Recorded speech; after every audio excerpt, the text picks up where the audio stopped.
come in.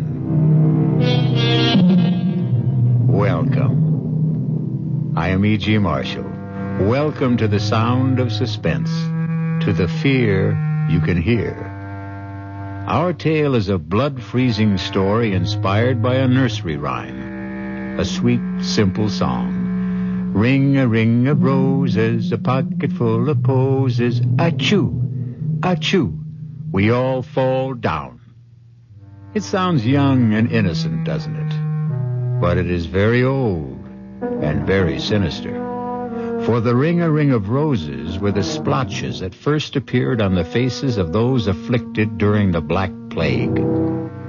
The pocketful of posies were the herbs that were carried, hopefully to ward off the fatal disease. The sneezing sounds, achoo, achoo, were the sounds of the final spasms. And we all fall down was, well, you can guess.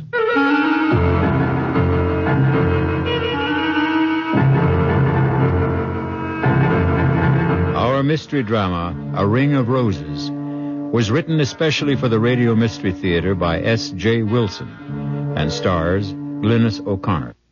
I'll be back shortly with Act One.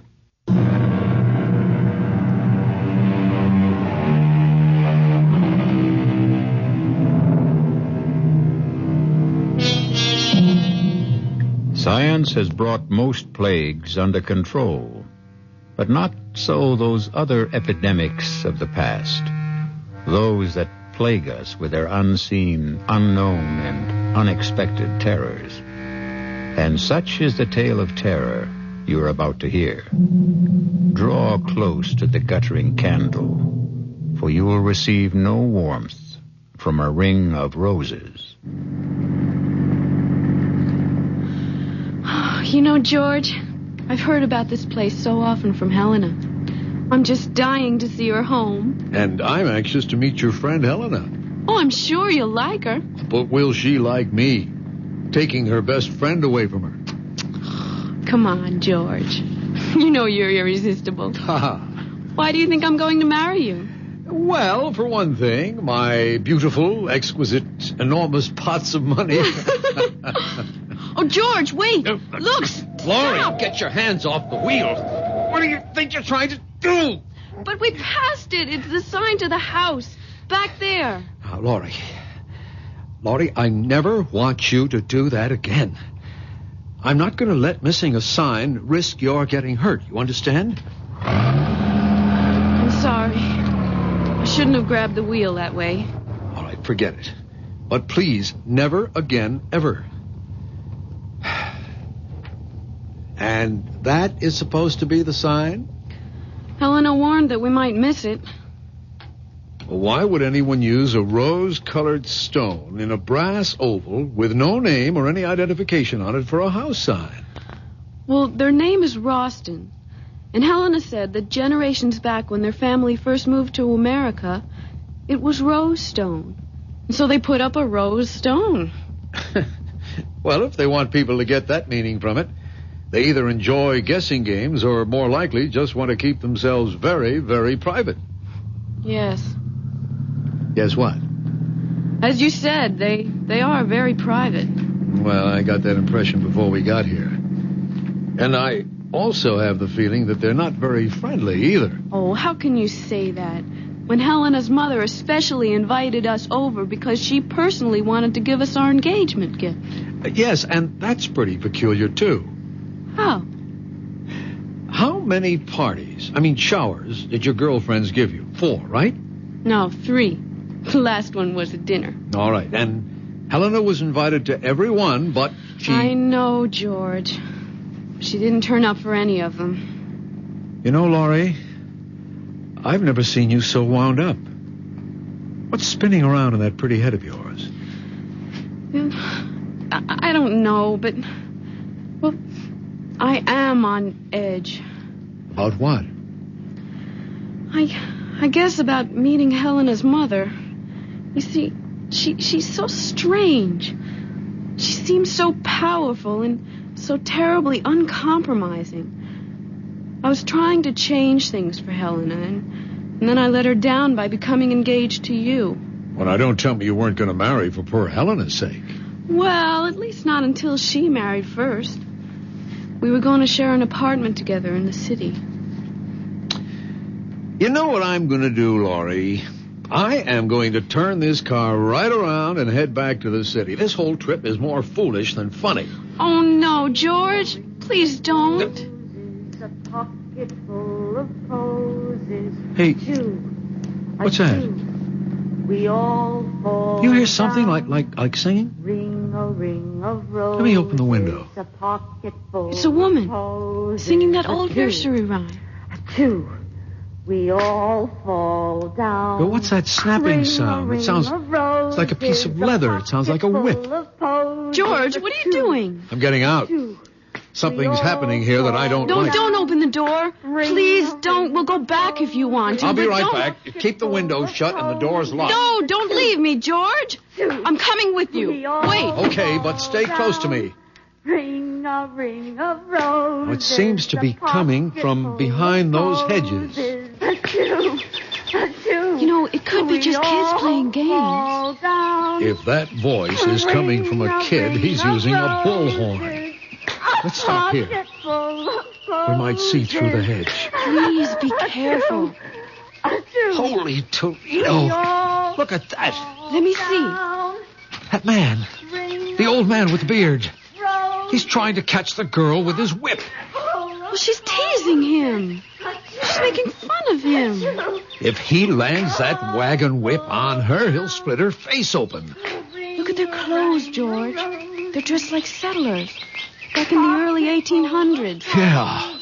You know, they could be rehearsing a play. If they are, he's lost his mind in his part. That man's going wild with that whip. But she's provoking him. Why doesn't she stop? Hey! Hey, you there! What are you two doing? Oh, George, you shouldn't have done that. And who is it who is ordering me and questioning me? I am. Over here.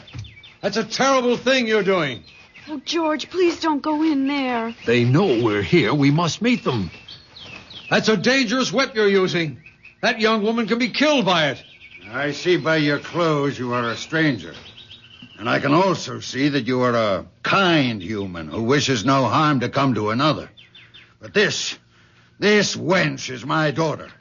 And what I am doing is the true way to gain the obedience of a child who will stray. But what in heaven could she have done to deserve being whipped? I did no harm to no person or to him. I have broken no law of God or man. Strumpet, hold your witch's tongue. Believe me, young woman, when I tell you that she has the demon in her, playing and wenching with the young master who owns this land. While I'm out here working at clearing their forest lands, she's up there in the great house with her enticements and tricks and enchantments. And if it has already come to this, that he has given her a gift for favors promised or already bestowed, the gift of a ring, an already cursed ring. He gave it to me fair and with the holy vow that he will marry me in the month of the next full moon. Marry you, Willie? You who can half fare to read and write? You who are lower than his mother's kitchen scullion? You give me that ring. I won't. I swear by the name and the soul of my sainted mother that you will never get this ring. Then until I do, though it mean your own death, you get the whip. Stop it! Don't! Why can't you be a little more reasonable? She may be telling you the truth. I am. I swear it on my dead mother's Bible I am. Well, then, if you are, why don't you give him the ring and let your young man personally tell your father of his plan? No, he'll do no thing like that. He'll bury the ring in some secret spot and drag me away before the fall of night. For he doesn't want me to marry to no one but to stay with him and clean and cook and wash for the rest of his devil life. As you can see, she's beyond talking of matters with sense and decency. She's been taken up with her planning and scheming to get away from me for the purpose of harlot's gain. And she hardly of marrying. I'll kill you. George! She has an axe! An axe! No. She's going to kill him! Stop! For God's sake, stop! Oh, George, I can't look! He's dead! She killed her own father! What? Where is she? What happened to her? There she is! She's running away! Hey! Hey, come back! Come back! You can't get away! It's you who will never get away. The ring will circle you. George, don't try to catch her. She's like the wind. I'll never get my hands on her. She's almost in the forest. Come back! Come back! We're not going to hurt you! It's you who are going to be hurt. She's disappeared. Even before she got to the forest. But, George, look what I found. It's the ring. She dropped the ring. Let me see it. You know what it's like? It's just like the road sign. It's the same shape. The same color stone. It's smaller, but it is just like the road sign. Rose-colored. George, we've got to get help. The police, someone. Where? Well, of course, the house. We've got to get to Helena's house. This ring so rosy, this ring so red. Does it belong to the living or the dead? We'll return shortly with Act 2. You alone? I don't want to disturb your mother. My dear, you're not disturbing me in the slightest. This room has no secrets. Its acoustics are incredible. I'm Helena's mother. Hello, Mrs. Roston. We've just had a very unusual experience. Laurie's pretty badly shaken by it. Yes, so I see. Helena, why don't you take Laurie to your room, let her refresh herself? Perhaps Mr. Williamson will tell me something more about what's happened? I think the police should be notified at once. The police? Here? Did you have an accident? Well, not exactly, but we happened to see something that can only be described as gruesome, I guess. And the police should be notified. Mother, do you think... Helen, dearest, this is not the time for speculation. I shall be glad to have the deputy's office call. But can you give me some indication of what they're to be told? We don't like bothering our officers unnecessarily. They have enough to do as it is. But someone's just been murdered. Oh, no, not again. What? Now, Helena, restrain yourself, dearest. Laura, you say someone's been murdered? Who? We don't know who he is, but he was trying to whip a young woman. And Mr. Williamson, she took an axe and killed him. You know. How could you? I was praying that it wouldn't happen to you. Oh, poor Laurie. Now, why don't you young people make yourselves comfortable? A glass of sherry might calm you. But, Mother, you told me that it would never happen again. That thing... Helena, I said I had taken every precaution not to have it happen. But who am I to promise I will control the uncontrollable? Are you saying that this has happened before? Laurie, maybe Mrs. Roston wants to explain. Well, not really, but I feel I'm obliged to. However, it is difficult. How does one explain the inexplicable? I think they're ghosts. There are no ghosts, Helena. Dr. Medvig, the last scientist I consulted, said it was undoubtedly an instance of photally sensory projection. Helena poo-poos it. But has either of you ever heard of that discipline? Oh, vaguely. It once came up in a course on parapsychology that I had at school. No one has ever proved PSP, Mother. Well, they've never proved ESP either, but a lot of serious scientists work with it. But George, what does that photo whatever mean? It's quite complicated. Photolysis is the means by which light can affect the arrangement of chlorophyll grains in leaves. Chlorophyll grains? Leaves? There's a man not more than a mile from here who's been murdered. Now, calm yourself, my child. There is no such man and no such daughter. This has happened before. I've seen it. Helena has. A very few close friends have. Unfortunately, you have too. Mr. Williamson, do you think you'd still like to try an explanation of PSP? Well, it's spooky in a way. By that I mean the scientific explanation of it. You see, we're all supposed to give off certain light and heat waves. And what is it happens in the case of individuals who are emotionally stimulated, let us say, people in love?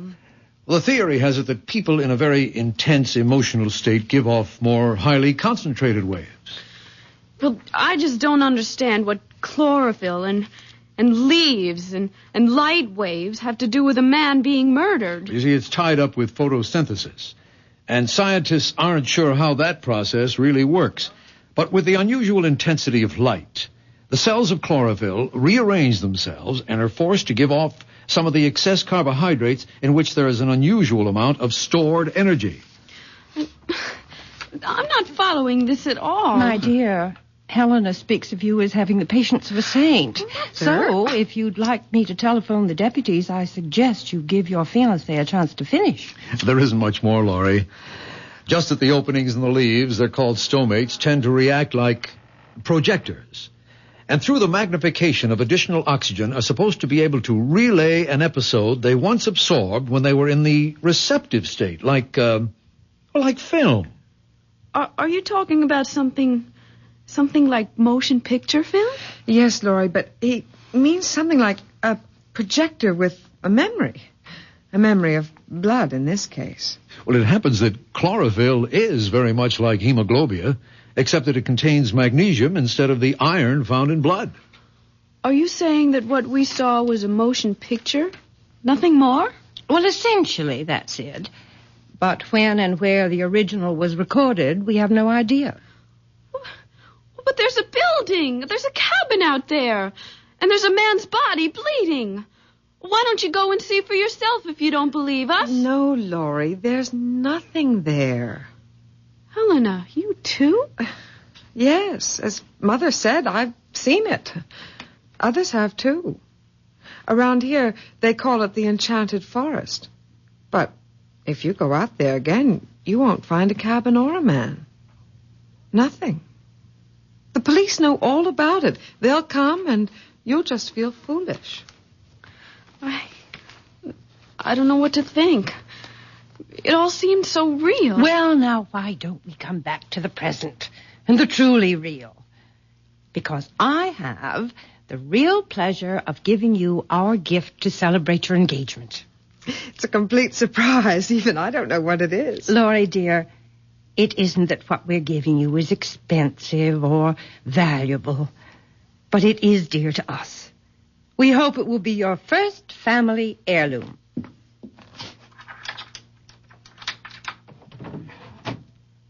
Here it is.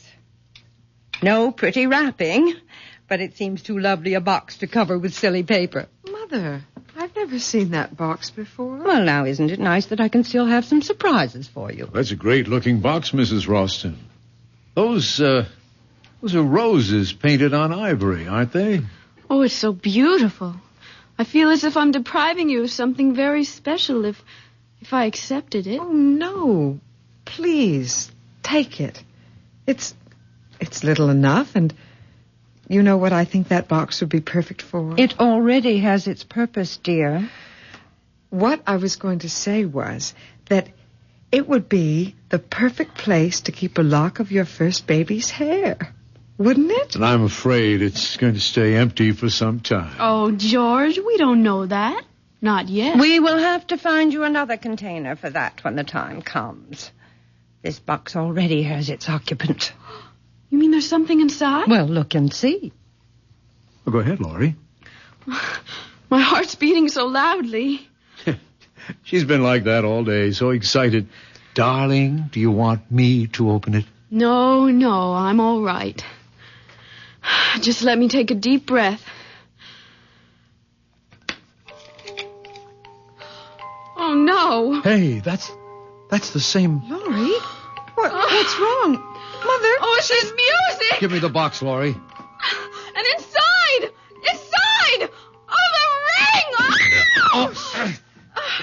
I've got her. Put her on the couch. Yes. Laurie? Mother, do something. Don't just stand there. Helena, control yourself and get some water. Oh, Laurie, my poor Laurie. Wake up. Laurie, come out of it, honey. Darling? She's trying to open her eyes. Slowly, Laurie. It's me, George. Oh, who? What happened? You just passed out for a moment. Here, give her this water. Here, honey. Sip this slowly. Oh, I don't need it. But did I really see it? See what? The ring. Yes, I've got it. What ring? This ring. The same one. With the rose-colored stone. Mother, how dare you? That's mine. You know what that ring means to me. Oh, please take that thing away. I don't want to look at it. Don't worry, you won't have to. Here, Mrs. Roston, take it back. And I hope it isn't a sample of your sense of humor. Just one moment, Mr. Williamson. I don't particularly appreciate your tone or your attitude. What do you mean by my sense of humor? If you and your daughter know all about that axe-murdering scene that we saw earlier, then you must have known about the ring. What about it? It's mine. That ring. It's just like that road sign you have on the highway. Yes, the sign was copied from the design of the ring. It's been our family hallmark, so to speak, for generations. Is that why the girl who killed her father did it? Because of that ring? What do you mean? She had it. She teased him with it while she sang that song. That same nursery rhyme in the box. Oh, no. That couldn't be. That's my ring. She couldn't have had it. Are you too sure you saw this ring? Well, that girl in the field. She dropped it when she ran away. Then where is it now? Well, George, you had it. What? You sure?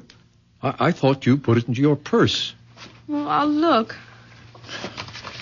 Well, it isn't in any of my pockets. No, and it's not here in my purse. How could it be? There is only one ring, this ring. It's been in the Roston family for generations. It was brought here by a Roston early in the 18th century.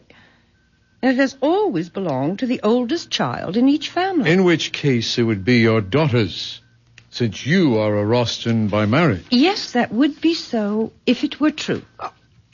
You're not going to tell them? Well, why not? It's time that silly cloud you've been hiding behind was blown away. Don't, Mother. Please, I beg you, don't. Nonsense. I am a Roston. That ring belongs to me. Helena's father died in the Southeast Asian War, shot down even before he knew I was going to have a child. Mother, I hate you for this. I hate you. Helena, don't say that to your own mother. Why not? She's hated me ever since she learned that her father and I had never married. Imagine that in this day. A girl making such a fuss about legitimacy. Stop it, Mother, please. We don't have to hear any more, Mrs. Oh, Roston. yes, you do. George, can't we get out of here quickly? You can go whenever you like, Miss Thornton. But out of your friendship for Helena, you must take that ring with you. No, I couldn't. I won't let her. Give it to me. Helena, what are you doing? The ring! She tore it out of my hand. I've got it, and no one will ever get it from me. Let her go. She'll be back. And with the ring. She knows it's wrong for her to have taken it. Eventually, the ring must come to you, Laurie. We don't want it. But it will come to you. It can do you no harm. It's a silly superstition, but only Rostons are supposed to be vulnerable to the ring. And, Laurie, if you are Helena's friend, as you say you are, you will take it. But she wants it. She insists that it stay hers. Only as an excuse. But what sort of an excuse could the ring give her? The excuse not to marry. And why not? She considers herself fated, ill-starred, if you will. You see, at one time, the superstition arose that if the firstborn was female, the ring would prevent her from marrying. It's high time that ring is out of Roston hands. Why don't you just throw it away? What with Helena carrying on as if possessed? Well, we just do not want it. I'm sorry, but we must get back to the city. Yes, it's a long drive, and we'd like to make it before dark. I regret this has turned out to be so unpleasant, but then perhaps it couldn't have been avoided. Perhaps. But it's over now. George, let's go.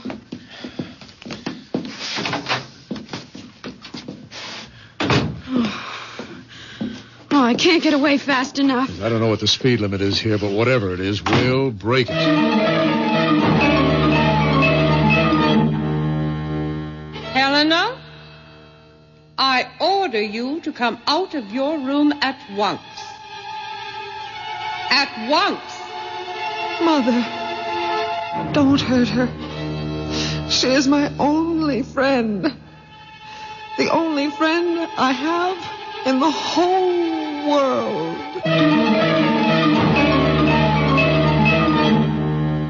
Run from the ring. Run for your life. But without a ring, what's a husband or wife? We'll return shortly with Act 3.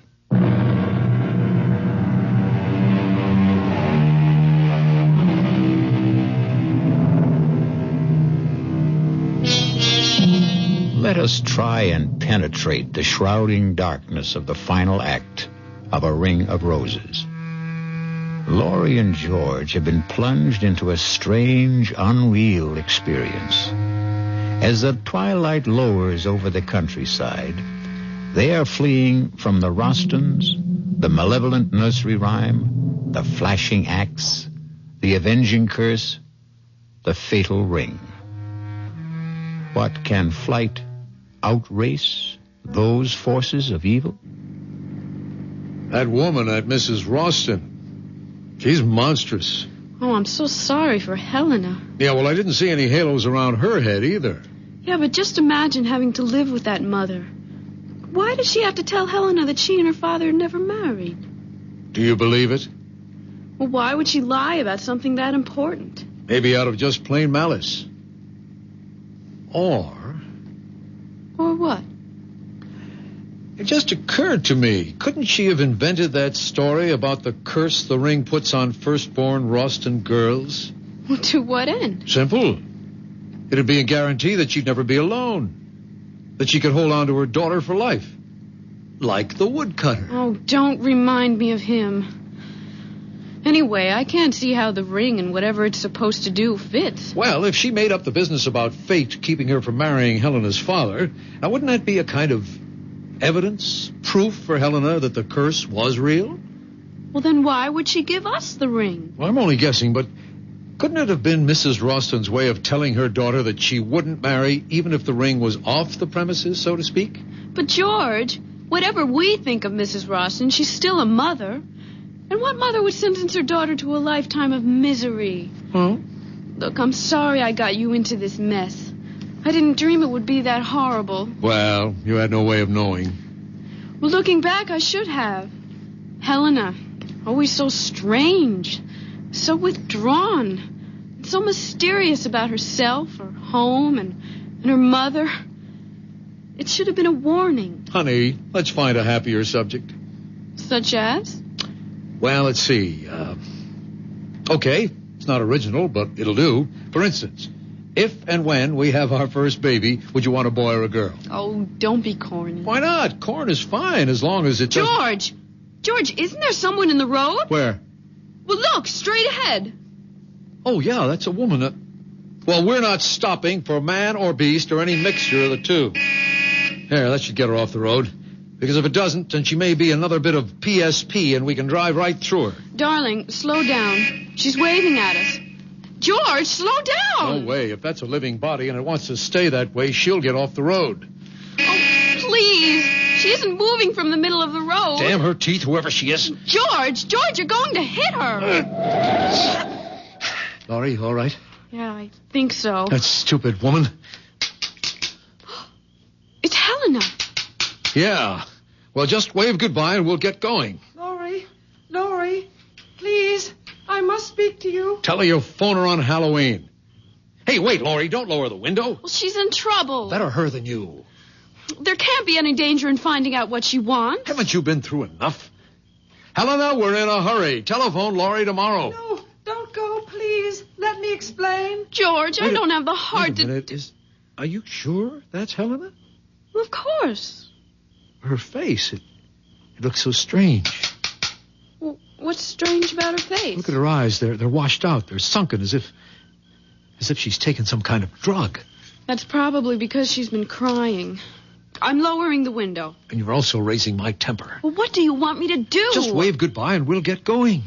Oh, she's gone to the front of the car now, George. Oh, she does look dreadful. Why not? She is dreadful. I've got to find out what she wants. Just 1 minute. Let me talk to her for just only 1 minute. Okay. 60 seconds. But don't lower the window more than an inch. Helena? Helena, over here. Now, what is it? Oh, thank you, Laurie. If you only knew how miserable I am about what happened today. It was all my fault. You don't have to apologize. It wasn't anybody's fault. Mother had only the best intentions in giving you the ring. Sure she did. Nothing like unloading something on a couple of strangers that isn't yours to give away. But the ring does belong to her mother. Only to be given to her child, which excludes you. Well, that's true, but you see, after me, there won't be any Rostons. But you will marry Helena. Just wait and see. I doubt it. And even if I did, my children won't be Rostons. Helena, this has been the weirdest day in my life. Frankly, the sooner we get away from here, the better off we'll feel. Just one more thing. Prove to me that you are still my friend, and please, take the ring. No, Helena. Thank you, but I couldn't. Absolutely not. Helena, why don't you just throw that ring away somewhere? I can't. I'm not allowed to. It has to be given to a Roston or to the person closest and dearest to me. But how could you expect me to take it? Every time I'd look at it, I would remember that terrible scene in the woods. I swear, the ring has nothing to do with what happened out there. It never has before. This is the first time. And it'll be the last for us. Okay, Helena, stand away from the car. I'm backing out. Laurie, if you don't take the ring, I'll die. I know I'll die. You won't die, Helena. Why should you? Because it will mean that I've lost my only friend and that I'll have no one to turn to, and I'll be stuck here in this prison with my mother. And she'll never let me go. Never. So long, Helena. If I return to the house with the ring, my mother will do something terrible. If you don't take the ring, I'll throw myself in front of the car. I don't care anymore. I don't care. Helena, give me the ring. Oh, you mean you will take it? Oh, Laurie, you've made me so happy. I'm indebted to you forever. Forever.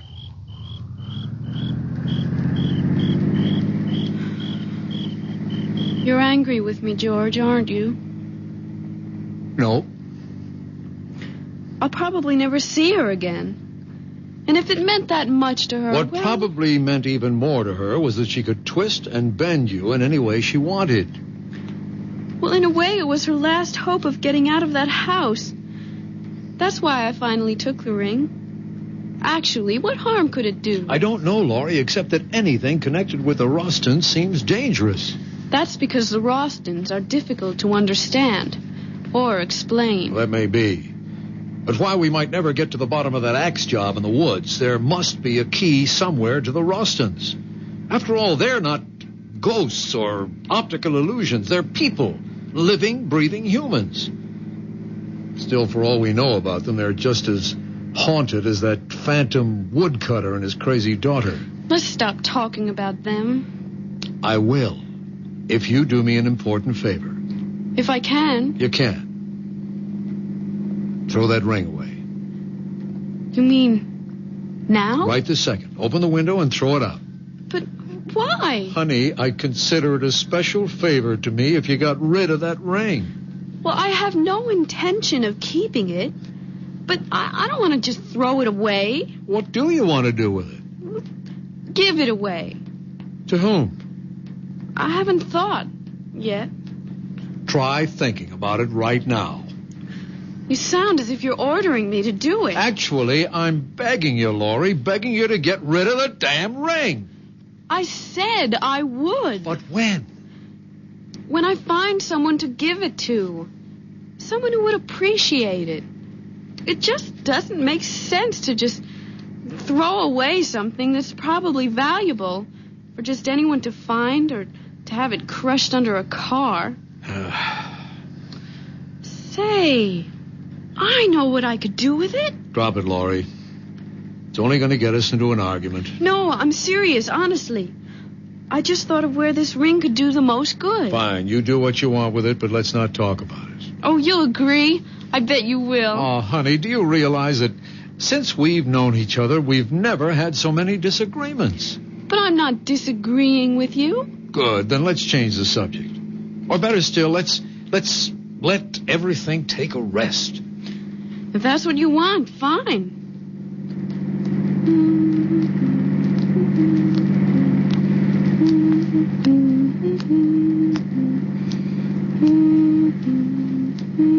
Laurie, what are you doing? Nothing. Laurie, what are you doing with that ring? Nothing, I said. Besides, you don't want to talk about it. Why are you wearing it? I was playing with it. I just wanted to see if it fit. Will you please take it off? What are you getting so excited about? That ring, if you can't throw it away, at least put it away. You're getting awfully bossy, George. You're doing it only to get a rise out of me. You can forget about it. Because I'm going to give it to that thrift shop around the corner from where I live. Great idea. Now, please take it off. All right. Anything for some peace. Hey, that's funny. What is? The ring's stuck. I'll get it off. You shouldn't have put it on if it was too small. But it wasn't. In fact, it felt too big. Isn't that strange? I can't even twist it. Get the flashlight out of the glove compartment. Now turn it on and hold your finger under the light. There, can you see it? Your finger doesn't look swollen. No, it isn't swollen. But the ring won't budge. George, do you hear something? Hear what? That voice. The singing. Don't you hear it? No, I don't. Wait. Yes, I do. It's that song. Where's it coming from? I don't know. It seems to be surrounding us. I'll turn the bright lights on. You keep trying to get that ring off. I am trying, but it's as if it's cemented to my finger. And that singing. It's the same as the girls in the forest. Get rid of the flash and give me your hand. What for? Maybe I can get it off. Well, you can't. You're driving. There's no traffic, Laurie. I can manage the wheel with one hand. Why don't we wait till we get to a gas station? Then I can get it off with a little soap. Come on, give me your hand. All right. No, wait. I can't. Why not? Oh, I just can't, George. Laurie, you're about to drive me out of my head. Why can't you give me your hand? Because I remembered something. What, for heaven's sake? What, Laurie? Well, what Helena said back there when she wanted me to take the ring. She said a lot of hysterical things. That if she couldn't give the ring to a Roston, it would have to be to a person nearest and dearest to her. Oh, Helena's all whacked up. Now give me your hand, Laurie. But what if it's true? Oh, that voice, that terrible voice. Why doesn't it stop? Laurie, please give me your hand. No. Because if you can get it off, then you'll be stuck with it. Who cares? I don't want anything to happen to you. Not for anything. George, look straight ahead. Oh, it's them, the two of them, the old man and the girl. He's got an axe. I'm stopping the car. No, don't. Go around them. Through them. Run them down. Kill them. Do anything, The brakes George. aren't working. George, we're practically on top of Laurie, them. for the last time, give me your hand. The ring can't harm him. No!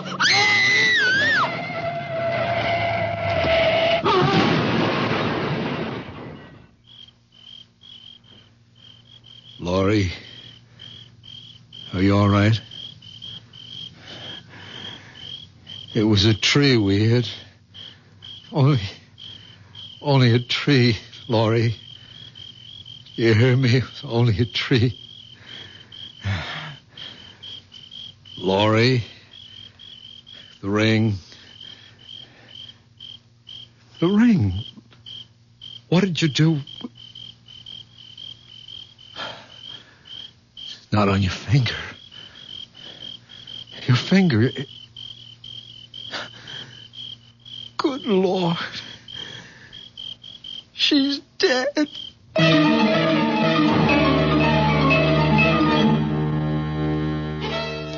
So you gave Laurie the ring, Helena. Yes, Mother, as you told me to. Now give me the box, and we'll see if the ring has worked wonders once more. Here is the box, the one with the roses. Open it. Yes, Mother. But the music. Why isn't the music playing? It's a good sign that it's not playing. It's the sign that the ring has done its work. Your friend Laurie will not marry ever. Not ever. But the ring, Mother. Where is the ring? You'll find it in the woods, in the clearing, in the same place where I killed your great-grandfather 143 years ago. Go and bring back the ring that will keep us alive forever. Forever.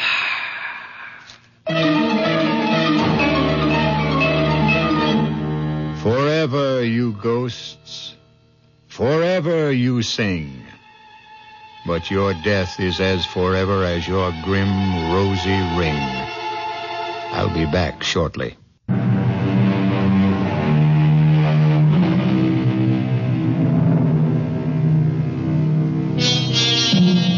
Let us end our tale of A Ring of Roses. For as we also know, roses are red, roses are blue. But the rose of death is meant for who? Our cast included Glynis O'Connor, George Petrie, Sidney Walker, Elspeth Eric, Holland Taylor, and Carol Hilliard. The entire production was under the direction of Hyman Brown.